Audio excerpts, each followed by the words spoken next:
नमस्कार, स्वागत है आप सभी का। न्यूज इंडिया देख रहे हैं आप और मैं हूं आपके साथ कृतिका। भ्रष्टाचार पर प्रहार के लिए मुख्यमंत्री पुष्कर सिंह धामी ने बड़ी पहल की है।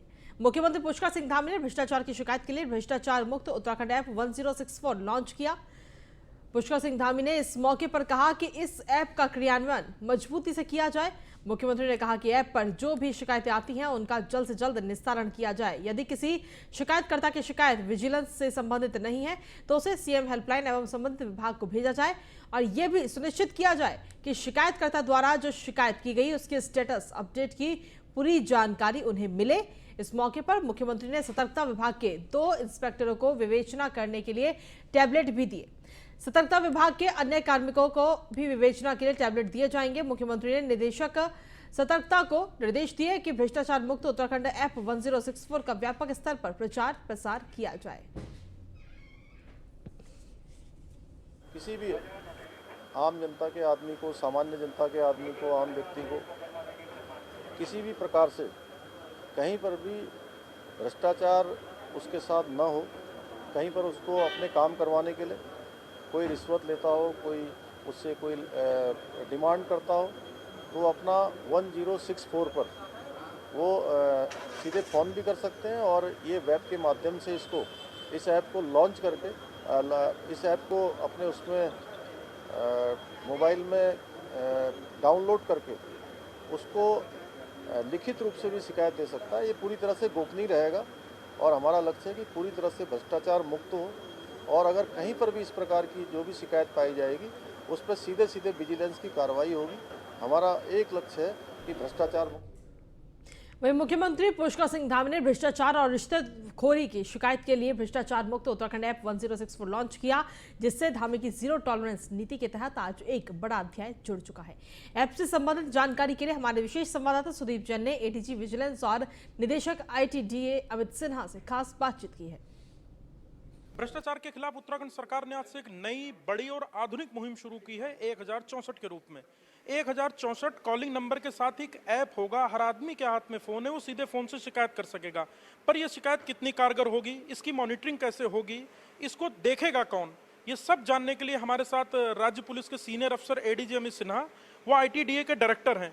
इन्होंने ही इस पूरी थीम को, इस कंसेप्ट को मोबाइल में ढाला है और बहुत बड़ी इनके ऊपर जिम्मेदारी भी होगी। सर, सबसे पहले तो ये बताइए, ये कैसे काम करेगा? कई लोगों को डर ये रहता है कि कहीं उनका नाम ना पता लग जाए। आप बिल्कुल सही कह रहे हैं। सबसे मुख्य चीज़ जो है वो एनोनिमिटी है, लेकिन एक बात साथ में ये भी है कि अज्ञात शिकायत भी नहीं होनी चाहिए, नहीं तो उसमें फिर अमूमन गलत शिकायत हो जाती है।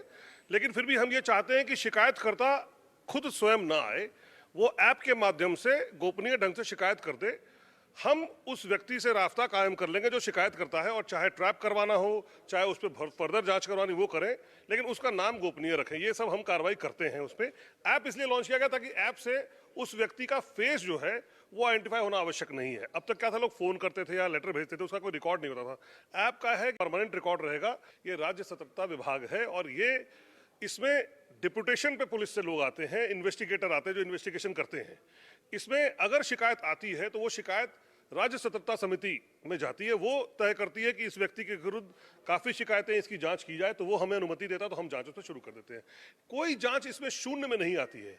अगर किसी जांच में दम नहीं है तो वो कहीं ना कहीं हम उस डिपार्टमेंट को भेज देते हैं कि आप अपने स्तर से इसमें कार्रवाई कर लीजिए। ये जरूर होता है, लेकिन हमें कभी छोड़ते नहीं इसको। यानी ये करप्शन, रिश्वतखोरी का ही मूल, इसका बेसिक जो फंडा है, ये करप्शन, रिश्वतखोरी हटाने का मूल इसमें उद्देश्य है। तो ये थे एडीजी अमित सिन्हा साहब, जिन्होंने साफ कहा कि रिश्वतखोरी, करप्शन के खिलाफ एक नया ये प्लेटफॉर्म तैयार किया गया है और जो पूर्व में ऐप्स या वेबसाइट्स चल रही हैं वो भी अपना काम निरंतर करती रहेंगी। भ्रष्टाचार के खिलाफ उत्तराखंड सरकार ने आज से वहीं देहरादून में आपको बता दें कि जिस तरीके से अब 1064 ऐप लॉन्च किया गया, इससे कहीं ना कहीं अगर आपको भ्रष्टाचार की कोई भी शिकायत कहीं भी होती है तो आप सीधे इस ऐप के जरिए अपनी शिकायत दर्ज करा सकते हैं। इसी के साथ खबरों में आगे बढ़ते हैं। देहरादून नानक मत्ता मंडी चेयरमैन के डी गहतौड़ी ने बीजेपी ज्वाइन की है। सीएम पुष्कर सिंह धामी से मुलाकात भी की डी गहतौड़ी ने। सचिवालय में सीएम पुष्कर सिंह धामी से शिष्टाचार मुलाकात की और चंपावत से बीजेपी विधायक कैलाश गहतौड़ी भी इस दौरान उनके साथ मौजूद रहे। पूर्व मंत्री स्वामी यतीश्वरानंद भी इस दौरान डी गहतौड़ी के साथ मौजूद रहे हैं।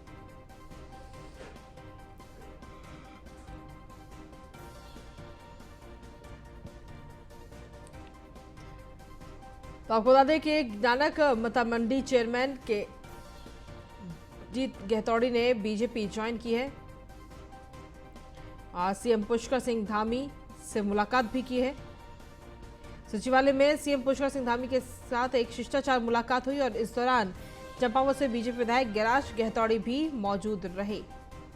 साथ ही पूर्व मंत्री स्वामी यतीश्वरानंद भी इस दौरान मौजूद रहे हैं।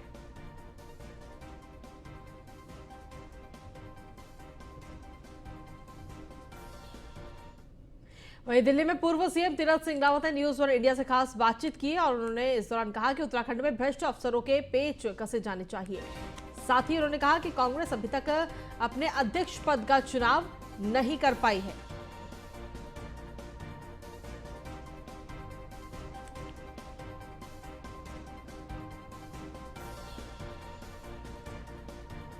तो बड़ी जानकारी इस वक्त आपको दे रहे हैं। तीरथ सिंह रावत ने न्यूज वन इंडिया से खास बातचीत की और इस खास बातचीत में उन्होंने तमाम बातें कही। उन्होंने कहा कि कांग्रेस अभी तक अपने अध्यक्ष का चुनाव नहीं कर पाई है। उत्तराखंड में भ्रष्ट अफसरों के भी पेच कसे जाने चाहिए।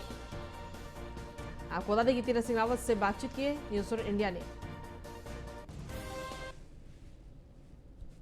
ये अफसरों को उन्होंने चेतावनी दी है कि लूट और भ्रष्टाचार नहीं होना चाहिए और ना मैं सोऊंगा और ना मैं सोने दूंगा। प्रधानमंत्री जी ने भी एक बार कहा था कि ना खाऊंगा ना खाने दूंगा। उन्होंने एक नया नारा दिया है, इसको किस तरीके से देखते हैं? ना अच्छी बात है और मैं सोचता हूँ कि यदि इस प्रकार के कोई भी गड़बड़ करने वाले अधिकारी हैं, और मैं तो ये कहूँगा प्रतिनिधि भी हैं, मैं उससे और बढ़कर कहूँगा सबसे गड़बड़ जनप्रतिनिधि जिस दिन ठीक हो जाएगा, अधिकारी अपने आप में ठीक हो जाएगा।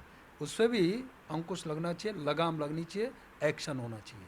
सर आखिरी सवाल रहेगा, कांग्रेस पार्टी की अगर हम बात करें तो कांग्रेस पार्टी में अभी तक नेता प्रतिपक्ष तय नहीं हो पाया है, प्रदेश अध्यक्ष तय नहीं हो पाया है। इसको किस तरीके से देखते हैं? आपसी गुटबाजी की ओर?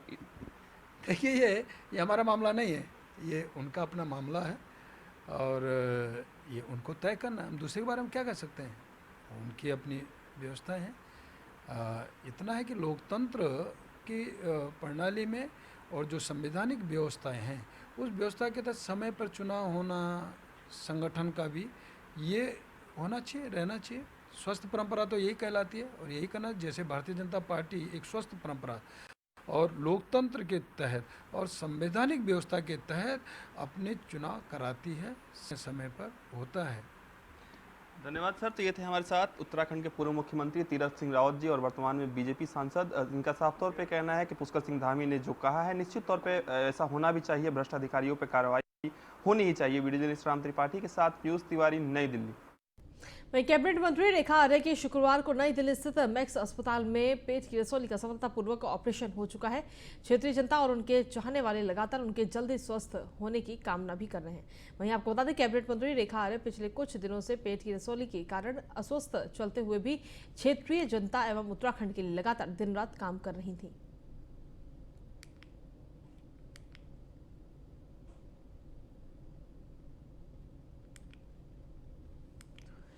वहीं उत्तराखंड सरकार में परिवहन मंत्री चंदन रामदास काशीपुर पहुंचे, जहां स्थानीय विधायक त्रिलोक सिंह चीमा ने बीजेपी पदाधिकारी और कार्यकर्ताओं के साथ उनका स्वागत किया। इस दौरान चंदन रामदास ने कहा कि मैं अपने विभाग के माध्यम से उन योजनाओं का क्रियान्वयन करूंगा जिन योजनाओं का लक्ष्य हमारे संगठन ने संकल्प पत्र और दृष्टि पत्र में दिया है। उन्होंने ये भी कहा कि मैंने सभी विभागों को 100 दिन का एक रोड मैप दिया है, जिसमें 100 दिन के अंदर हमारी सरकार जन समस्याओं के समाधान के लिए कृत संकल्प होगी।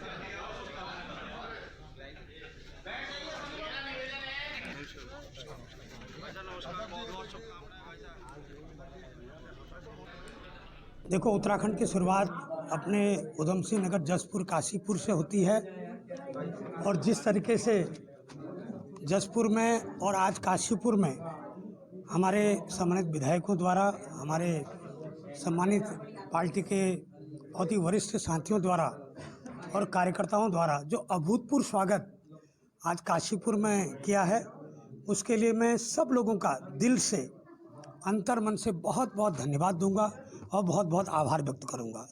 और जो उत्साह अपने कार्यकर्ताओं में है सरकार बनने के बाद, और जो आशाएं अपेक्षाएं अपनी सरकार से है, माननीय मुख्यमंत्री जी से है, माननीय सम्मानित विधायकों से है, मंत्रीगणों से है, उस पर हम खरे उतरने का पूरा प्रयास कर। विवादों में फंसी कोऑपरेटिव बैंक की 403 चतुर्थ श्रेणी की भर्तियों के मामले में शिक्षा मंत्री धन सिंह रावत ने अपना बयान जारी किया। धन सिंह रावत का कहना है कि 15 दिनों के अंदर जांच रिपोर्ट मिल जाएगी और आवश्यकता पड़ने पर जांच का दायरा आगे भी बढ़ाया जा सकता है। इस दौरान धन सिंह रावत ने नियुक्तियों में भाई भतीजावाद से साफ इनकार किया और कहा कि अभी जांच रिपोर्ट का इंतजार किया जा रहा है। वहीं आपको बता दें कि साल 2020 में जिला सहकारी बैंक के चतुर्थ श्रेणी पद के लिए भर्ती की गई थी। पूरे प्रदेश में करीब 403 पदों पर भर्ती की जानी थी, जिसमें देहरादून जिले में 60 पदों पर भर्ती होनी थी, लेकिन उधम सिंह नगर, देहरादून और पिथौरागढ़ में गड़बड़ी की शिकायत के बाद जांच के आदेश दिए गए हैं।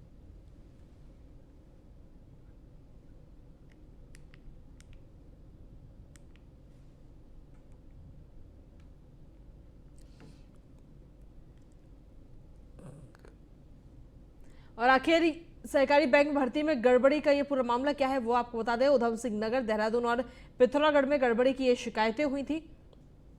गड़बड़ी की शिकायत के बाद सरकार ने इस भर्ती प्रक्रिया को रोक दिया था, रोक लगा दी गई थी इस पर। जिला सहकारी बैंकों में भर्तियों में गड़बड़ी की जांच शुरू की गई। इन शिकायतों के आने के बाद में सभी चयनितों के अनुभव, खेल प्रमाण पत्रों की भी अब जांच की जाएगी। इसके अलावा जांच समिति को 15 दिन में अपनी रिपोर्ट तैयार करके सौंपनी होगी। 15 दिन का समय है। जांच समिति के पास में राज्य सहकारी बैंक से जुड़े असरदार नेताओं की भूमिका भी इस पूरे मामले को लेकर संदिग्ध है। चतुर्थ श्रेणी के पदों पर नेता अफसरों ने अपने रिश्तेदारों को भर्ती कराया और ये पूरा मामला अब उजागर हो चुका है। हालांकि इसमें जांच समितियों के पास 15 दिन का समय है और 15 दिन बाद वो अपनी रिपोर्ट सौंपेंगी।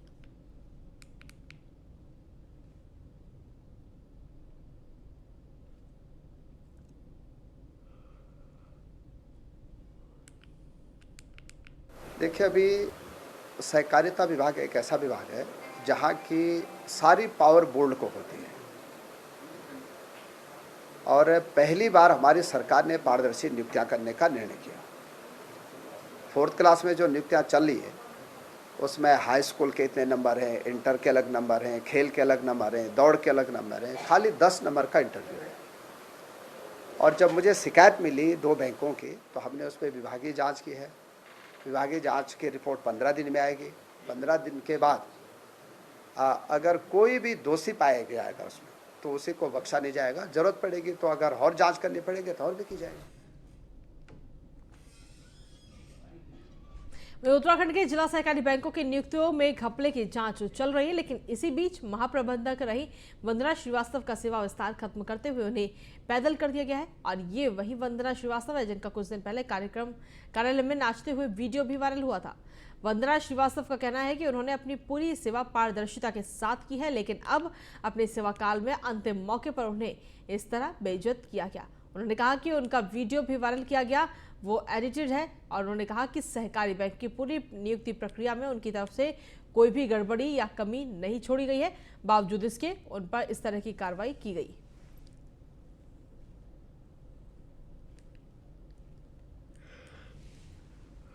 ऑपरेटिव डिपार्टमेंट छाया हुआ है। 400 कुछ पदों पर नियुक्तियों पर जहां रोक लगाई गई तो वहीं कुछ अफसर अपने पदों से हटा दिए गए। हमारे साथ इस वक्त जो देहरादून की जीएम थी वंदना श्रीवास्तव जी हैं, इनका सेवा विस्तार भी समाप्त कर दिया गया। मैम से पूछते हैं आखिर इन्होंने ऐसी क्या खता की कि इनका सेवा विस्तार खत्म हो गया। वंदना जी, क्या आप लोगों ने ऐसा कर दिया कि आपकी सेवा विस्तार को समाप्त कर दिया गया? आखिर क्या लगता है, ये कहाँ चूक हुई है या कोई आपको लगता है कि अभी जांच का इंतजार होना चाहिए था? सर, ये जो क्लास 4 की नियुक्ति हुई है ये हमारी प्रथम कमेटी थी। उसमें हमारे 3 मेंबर्स होते हैं सर। बोर्ड ऑफ मैनेजमेंट के जो हमारे चेयरमैन हैं मिस्टर अमित शाह जी, वो हमारी कमेटी के चेयरमैन पर्सन हैं और हमारे डिस्ट्रिक्ट असिस्टेंट रजिस्ट्रार हैं, वो मेंबर हैं और उसके बाद जीएम हैं। सर, जहाँ तक कमेटी का प्रश्न है तो कमेटी के लिए मैं अपने आप रिस्पॉन्सिबल हूँ। अपने लिए तो मैंने नियमितता सारा काम किया है और दूसरे लोग के बारे में मैं कोई कमेंट नहीं कर सकती, उनके बारे में मुझे कोई नॉलेज नहीं है सर, लेकिन मैंने अपनी तरफ से लापरवाही नहीं बरती है। तो ये जो आरोप हैं कि नियुक्तियां गलत हुई, रिश्तेदारों को भाई भतीजावाद चला, किसी ने अपनी किसी परिचित को लगवा दिया, कुछ लोग छूट गए, उन्होंने शिकायत कर दी, इन बातों में आखिर कितनी सच्चाई है? कुछ जांच में आया होगा तभी कार्रवाई चल रही है। सर, जहाँ तक कमेटी में मैं as a member secretary, GM Vandana Srivastava member secretary हैं, तो सर मेरा तो ना कोई भाई है, ना कोई भतीजा है, ना कोई मेरा बेटा है, कोई भी कुछ भी नहीं लगा हुआ है, ना मेरे कोई रिश्तेदार है। और बाकी जांच कमेटी बताएगी सर। एक आपका वीडियो वायरल हो रहा, कच्चा बादाम पर आप डांस कर रही हैं, ये इसमें कितनी सच्चाई है? सर मैं बताते बताते थक चुकी हूँ सर। मैंने हमारे यहाँ अंतर्राष्ट्रीय महिला दिवस था, उस समय हमारे यहाँ जो है सब बहुत सारी महिलाएं हैं हमारे बैंक में। तो उन्होंने हमें 2 बजे से ही कहना शुरू कर दिया कि मैम आज अंतर्राष्ट्रीय महिला दिवस है और हमारी महिला जीएम है, तो हम लोग जो है ऑफिस के बाद 6 बजे के बाद आधे घंटे का प्रोग्राम करेंगे, उसमें हम थोड़ा सा डांस भी करेंगे, सॉन्ग्स गाएंगे। और चूँकि मैं सर हमारे स्टाफ में सबको नॉलेज है कि मैं थोड़ा सा भारतनाट्यम करती हूँ, बचपन से मुझे शौक़ था।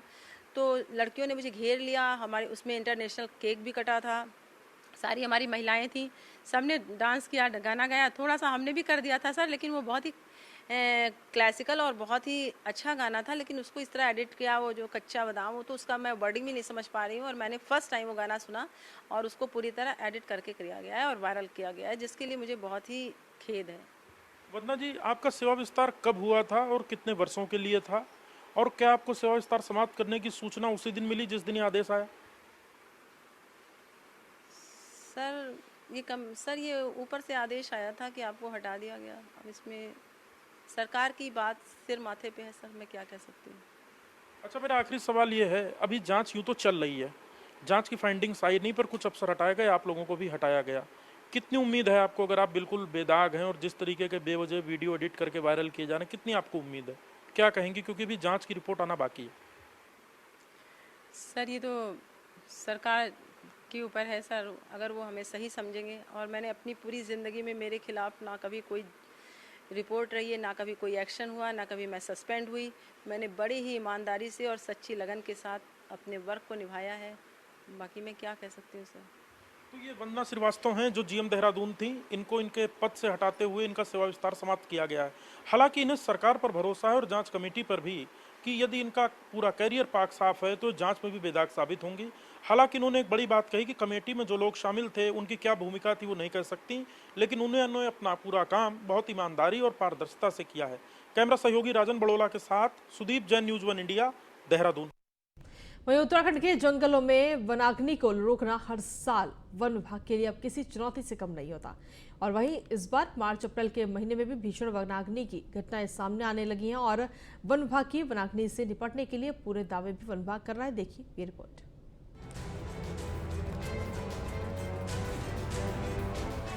उत्तराखंड के जंगलों में आग लगने से लाखों की वन संपदा जलकर राख हो रही है। इस हफ्ते उत्तराखंड में 32 अलग अलग जंगलों में आग लगी। इस आग में 40.2 हेक्टेयर से ज्यादा जंगल जलकर खाक हो गया। वहीं अभी तक इस सीजन में वनों में आग लगने से 300 हेक्टेयर से ज्यादा क्षेत्र जल चुका है। इस वक्त बागेश्वर, टिहरी, उत्तरकाशी के जंगलों में सबसे ज्यादा आग का तांडव देखा जा रहा है। इस सीजन में अभी तक उत्तराखंड में 240 जगहों पर आग लगने की घटनाएं सामने आ चुकी हैं। इस बार सबसे खास बात यह है कि वन विभाग ने जंगलों में आग पर काबू पाने के लिए 15 जून तक 7,000 लोगों को भी मानदेय पर रखा है। ये लोग वन विभाग के साथ मिलकर आग की घटनाओं को रोकने का काम करेंगे। हम 15 फरवरी से फायर सीजन को शुरुआत मानते हैं, तो अभी तक 240 घटनाएं ऐसी हो चुकी हैं और इसमें लगभग 7.5 लाख रुपए की क्षति का आकलन किया गया है। ये अभी अप्रैल और मई हमारे लिए काफ़ी क्रिटिकल है वन अग्नि दुर्घटनाओं के पॉइंट ऑफ व्यू से, क्योंकि अभी और तापमान बढ़ने की संभावना है। जैसे वेदर फोरकास्ट आ भी रहा है कि अभी कोई वर्षा किसी क्षेत्र में होने की संभावना व्यक्त नहीं की जा रही है, तो इसलिए हमारा पूरा स्टाफ और वन विभाग अलर्ट है। हम जन सहभागिता और जितने भी हमारी वन पंचायतें हैं उनके माध्यम से भी लोगों के संपर्क में। और एक बहुत अच्छी बात ये भी है कि इस बार जहाँ जहाँ भी वन अग्नि दुर्घटनाएं हुई हैं, स्थानीय लोगों ने हमारा सहयोग भी बहुत किया है और हम मॉडल क्रूज स्टेशंस भी बना रहे हैं। हमारे जो क्विक रिस्पांस टीम्स हैं वो भी तैनात हैं, क्रूज स्टेशंस हमारे एक्टिव हैं। कम्युनिकेशन के लिए हमने सभी साधन, वायरलेस और ये सब हमारे सुचारू रूप से काम कर रहे हैं। मुख्यालय पे और हर जिले में, डिवीजन पे हम लोगों ने कंट्रोल रूम्स बनाए हैं और हमने ये भी किया है कि कंट्रोल रूम के जो हमारे टोल फ्री नंबर्स हैं वो भी अखबार के माध्यम से हम उसको प्रसारित कर रहे हैं ताकि कोई भी उस पर सूचना दे सकता है। मौसम विभाग की माने तो इस बार तापमान में 7 डिग्री सेल्सियस तक की बढ़ोतरी होने के कारण वनों में लगी आग पर काबू पाना फॉरेस्ट विभाग के लिए पिछले साल से ज्यादा चुनौती भरा है। हालांकि बारिश देर से होने की संभावनाओं को देखते हुए फॉरेस्ट विभाग द्वारा पहले 15 फरवरी से 15 जून तक राज्य के सभी 13 जनपद डिवीजनों को अलर्ट जारी किया जा चुका है। 2000 मीटर के आसपास तक के जो एरियाज हैं तो वहाँ पर भी आप देखेंगे जो तापमान है वहाँ पर भी वैसे ही चल रहे हैं, सामान्य से ऊपर चल रहे हैं 6 से 7 डिग्री तक। तो वहाँ पर भी तापमान आप देखें कि 28 से 30 के आसपास वो पहुँच जाएंगे और इस समय भी वो 26-27 के आसपास चल रहे हैं। तो जब ऐसी वैल्यूज टेम्परेचर की पहुँच जाती है तो ये देखा गया कि जो वनाग्नि है उसमें भी बहुत बढ़ोतरी मिलती है और इसी तरह जो आगजनी की भी घटना है उसके लिए भी कहीं ना कहीं सावधान रहना पड़ेगा। तो ये सिचुएशन अब मैं कहूँगा कि ये 9-10 तारीख के बाद जो थोड़ी और भी जो है ग्रिम हो जाएगी, तो ये ध्यान देने का जरूरत है। उत्तराखंड में फॉरेस्ट फायर को शुरू हुए 1 महीने से ज्यादा का वक्त बीत चुका है और अभी भी प्रदेश के कई जंगल वनाग्नि से लगातार धधक रहे हैं। तो वहीं वन विभाग की माने तो अभी तक 240 जगहों पर आग लगने की घटना लगातार सामने आ चुकी है। तो वहीं 7 लाख रुपए का नुकसान भी वन विभाग को हो चला है। हालांकि पूरे मामले में वन विभाग का दावा है कि उनकी आने वाले समय में वनाग्नि की घटनाओं को रोकने के लिए तैयारियां मुकम्मल हैं। हालांकि अब देखने वाली बात तो जरूर यह होगी कि आखिरकार वन विभाग आग लगने की घटनाओं को रोकने के लिए लगातार दावे तो करता है, लेकिन हर साल लाखों हेक्टेयर जंगल आग की चपेट में आकर खाक हो जाते हैं। ब्यूरो जर्नलिस्ट राजन बडोला के साथ Sandeep Negi, news on India, Dehradun. खबरों का सिलसिला न्यूज़ ऑन इंडिया पर यूं ही लगातार जारी है। रुकेंगे एक छोटे से ब्रेक के लिए, जल्द हाजिर होते हैं।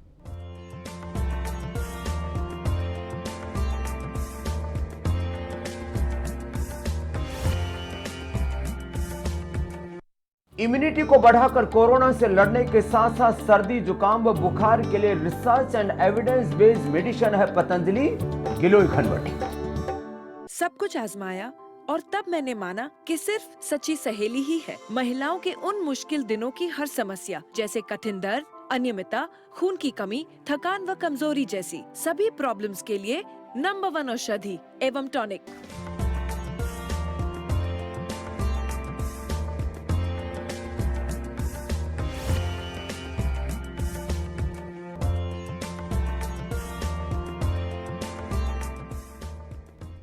और ब्रेक के बाद एक बार फिर से स्वागत है आप सभी का। रुड़की तहसील में विजिलेंस टीम की तरफ से छापा मारा गया है और कानूनगो राजकुमार को विजिलेंस ने रिश्वत लेते हुए पकड़ा है। रुड़की तहसील में कार्यरत है कानूनगो राजकुमार सैनी। महिला से काम के एवज में उन्होंने रिश्वत मांगी थी। सिविल लाइन कोतवाली क्षेत्र का ये पूरा मामला सामने आया है रुड़की से।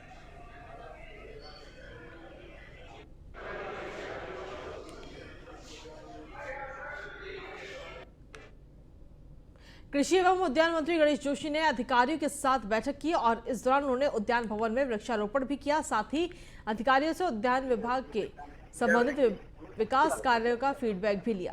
उन्होंने कहा कि सरकार कृषि क्षेत्र को मजबूत बनाने के लगातार प्रयास कर रही है, जिससे किसानों के पलायन को रोका जा सके और इस काम के लिए केंद्र सरकार का पूरा सहयोग उन्हें मिल रहा है। उन्होंने आगे कहा कि किसानों की आय दोगुनी करने के लिए अधिकारियों को 100 दिन के अंदर रोड मैप बनाने का समय भी दिया गया है।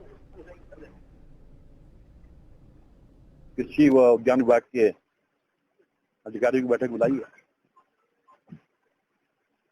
तो क्या आज मैंने इतना चंद दिनों का स्टडी किया है, इस पे इतनी संभावनाएं हैं कि हम रोजगार के साधन पैदा कर सकते हैं। हम जो पलायन बहुत बड़ा मुद्दा उसको रोक सकते हैं। केंद्र की सरकार इसमें बहुत मदद कर रही है, अभी शुरू हुई है और इसलिए मैंने आज यहाँ पर ये बैठक रखी है। और जो किसानों की आय दुगनी करना जो माननीय प्रधान रहा है। और इसी बीच पुष्कर सिंह धामी क्या कुछ कह रहा है, ये सुनते हैं। जो आज आपका जो अध्ययन का समय है, जो आप सीख रहे हैं, यहाँ पर अनुसंधान कर रहे हैं, ये अनुसंधान का समय, ये शिक्षा अर्जन का समय, ये आपके जीवन में दोबारा कभी लौटकर आने वाला नहीं है। इसलिए जवानी है, ये जिंदगानी है, ये बार बार लौटकर आने वाली नहीं है। इसका पूरी तरह से किस तरह से हम उसके एक एक क्षण और एक एक पल का उपयोग करें, कैसे अपने जीवन को आगे बढ़ाएं। और आप सब लोगों से बहुत सारी उम्मीदें हैं। आपको उम्मीद केवल आपके माता पिता की नहीं है, आपकी उम्मीद केवल आपके गुरुजनों की नहीं है, आपसे उम्मीद आपके मोहल्ले वालों को है, आपके उस शहर वालों को है, आपसे उम्मीद आसपास के पूरे क्षेत्र के लोगों को है। क्योंकि कोई भी बच्चा या कोई भी छात्र, कोई भी छात्रा अगर जीवन में आगे बढ़ते हैं तो उनसे सबकी उम्मीदें जुड़ जाती हैं। सभी कहते हैं, आप स्वयं सोचिए कि आप जहां से आए होंगे, आपके आसपास के लोग ये जरूर कहते होंगे कि हमारे इस क्षेत्र का रहने वाला ये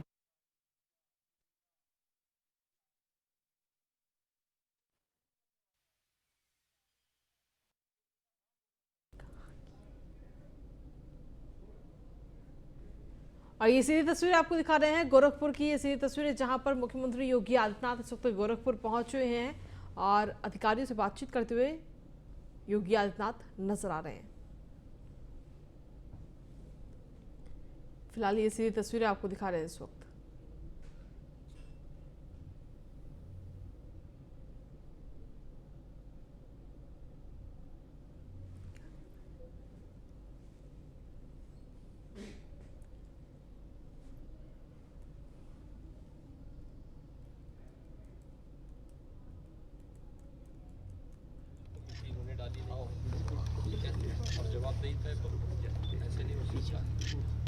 कुलपति अभी कहाँ बैठ रहे हैं? अभी तो